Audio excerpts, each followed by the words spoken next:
গাজার খান ইউনিসের বিধ্বস্ত রাস্তা, যেখানে একসময় ছিল প্রাণের মেলা, আজ সেখানে কেবলই অন্ধকার ধ্বংসস্তূপ।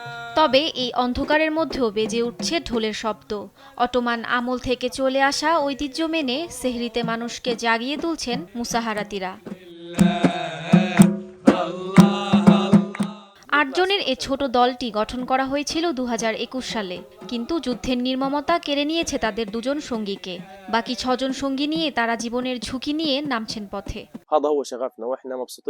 যতই কষ্ট আর প্রতিকূলতা আসুক, আমরা মানুষের দ্বারে দ্বারে যাব। আমরা কেবল শিশুদের মুখে হাসি ফোটাতে চাই। আমরাও অন্য দেশের মানুষের মতো বাঁচতে চাই, কারণ আমরাও তো মানুষ। যুদ্ধবিধ্বস্ত গাজায় এখন পর্যন্ত ৭২,০০০-এর বেশি মানুষ নিহত হয়েছেন।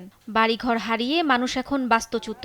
তবুও ধ্বংসস্তূপ সরিয়ে এই তরুণরা চেষ্টা করছেন খান ইউনিসের অলিগলিতে উৎসবের আবহ ফিরিয়ে আনতে। টানা ২ বছর যুদ্ধের পর আমরা আবার মহল্লাটি সাজিয়েছি, আলো জ্বালিয়েছি। এই মুসাহারাতিদের উপস্থিতি আমাদের মনে আশা আর নতুন করে বেঁচে থাকার শক্তি যোগায়।